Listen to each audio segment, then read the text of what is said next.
Chamber of കോമേഴ്സിൻ്റെ president എന്ന നിലയ്ക്ക് ഞങ്ങളുടെ സന്തോഷം പങ്കുവയ്ക്കുകയാണ്.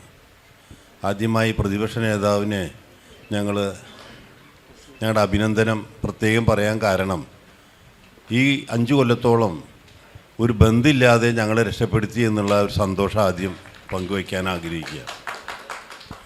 അതിനുശേഷം എനിക്ക് ഒരു കാര്യം ചോദിക്കാനുള്ളൂ.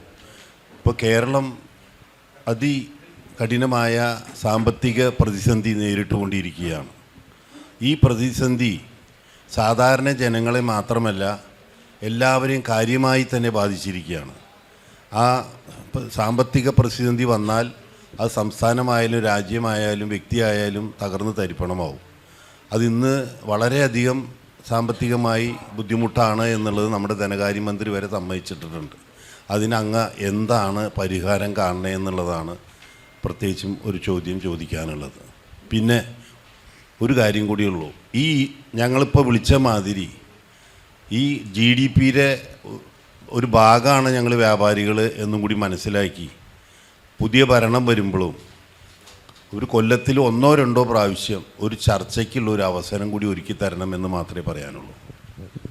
ബന്ദ് നടത്താത്തതിനൊരു അഭിനന്ദനമാണ് പറഞ്ഞത്.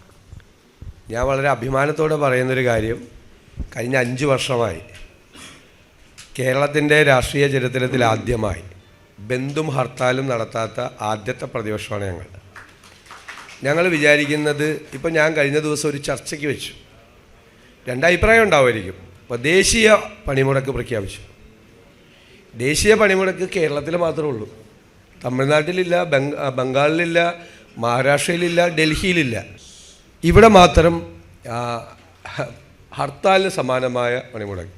ഞാനൊരു കാര്യം ചോദിച്ചു, നമ്മൾ ഈ വിദേശത്തു നിന്നൊക്കെ ഇത് ഗോഡ്സ് ഓൺ കൺട്രിയാന്ന് പറഞ്ഞിട്ട് ആളുകളെ വിളിക്കുകയാണ് ഇങ്ങോട്ട്.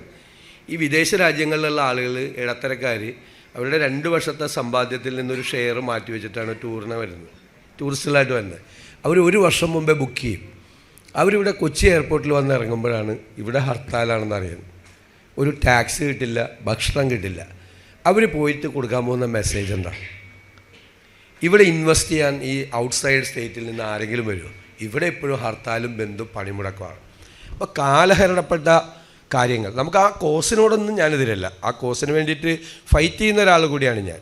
അതിന് നമ്മൾ വേറെ ഓൾട്ടർനേറ്റീവായിട്ടുള്ള മാർഗ്ഗങ്ങൾ ആലോചിക്കണം. നിങ്ങൾ ബാങ്കിൽ പോകരുത്, നിങ്ങൾ ജോലിക്ക് പോകരുത്, നിങ്ങൾ സ്കൂളിൽ പോകരുത്, നിങ്ങൾ ആശുപത്രിയിൽ പോകരുത് എന്നൊരു സംഘടിത സമൂഹം ആജ്ഞാപിക്കുകയാണ്. ഏത് യുഗത്തിലാണ് നമ്മൾ ജീവിക്കുന്നത്?